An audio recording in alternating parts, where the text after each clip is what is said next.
Hej, Alexander fra Statum her.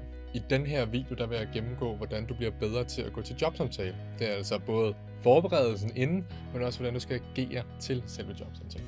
Hvis vi skal starte med forberedelsen, så er det super vigtigt, at du forbereder dig. Og med det mener jeg, at du sætter dig super godt ind i virksomheden, deres historie, du læser stillingsopslaget igen, du går måske ind og stalker nogle af kollegaerne, altså dem, der allerede arbejder der på LinkedIn. Og vigtigst af alt, så skal du også gå ind og se, hvem er chefen egentlig? Hvem er den person, som du vil skulle arbejde sammen med, hvis du sidder i denne position? Hvor har de tidligere arbejdet?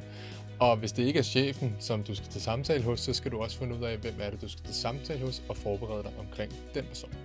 Des mere du ved, altså du kan kigge på regnskaber, du kan kigge på, hvornår de startede, hvornår de har lavet ændringer, alle produktlanceringer, de har lavet de sidste år.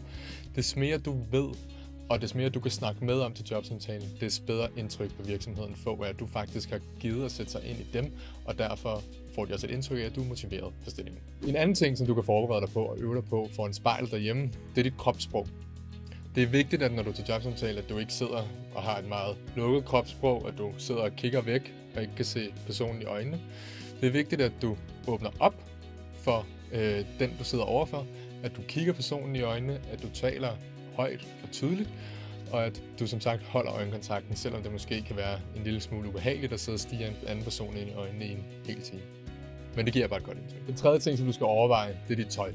Fordi det giver jo et godt førstehåndsindtryk, hvis du har noget pænt tøj på, og hvis håret er sat, og alle de her ting. Men lad os sige, at du kommer troppen op i et jakkesæt, og dresscode-kulturen i virksomheden er, at folk bare render rundt i t-shirt og shorts.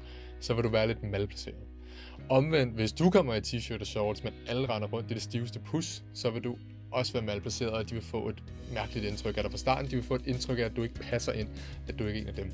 Så det er vigtigt at finde ud af, hvordan dresscoden er. Hvis du ikke kan finde ud af det ved at kigge på deres virksomhedsbilleder, så bare spørg den, du skal til interview med, hvordan er jeres dresscode egentlig?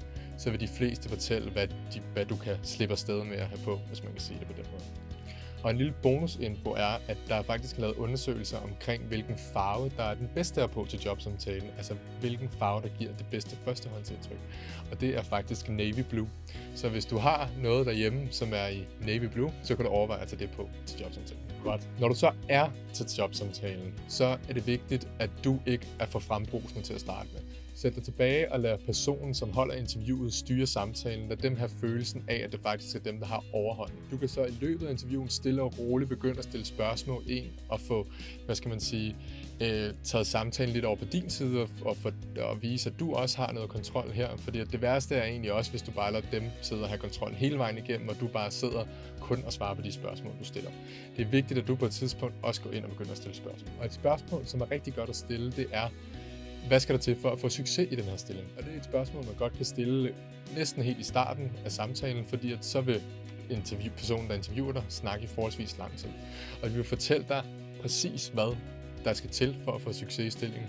Og du kan så bruge resten af samtalen på at sige, om du fortalte jo, at det er det her, der skal til. Jeg har jo tidligere arbejdet med det her, hvor jeg gjorde noget lignende. Eller du fortalte jo, at for at få succes, så skal det her problem løses. Jeg vil løse det på den her måde. På den måde så bliver samtalen rigtig konkret omkring det, som de gerne ser, der skal se i stillingen, og det, som de gerne ser, at du gør.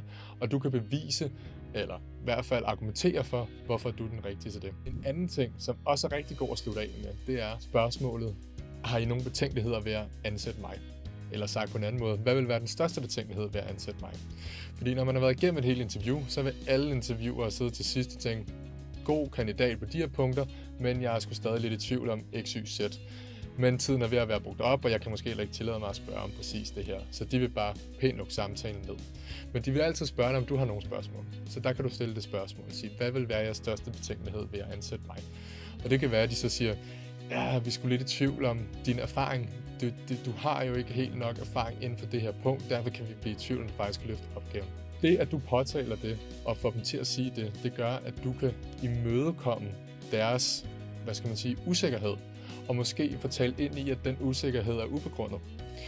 Og det gør, at du måske kan, gøre, at du ikke bliver valgt fra. For hvis du ikke havde spurgt det, og du bare var gået hjem, og de sidder og tænkt: ja, han har sgu ikke nok erfaring, så dem ryger han fra på. Så er det bare ærgerligt. Men fordi at du fik påtalt det i interviewet og fik snakket om det, så fik du manøvreret dig uden om den usikkerhed, hvilket øger sandsynligheden for, at du kommer ind til en anden samtale og i sidste ende bliver ansat. Tak fordi du så med. Jeg håber, at du er blevet klogere på, hvordan du både forbereder dig og går til jobsamtale. Hvis du vil have mere inspiration omkring karriere eller job generelt, så klik ind på vores hjemmeside ind under vores blog på statum.dk eller gå ind på vores YouTube-kanal.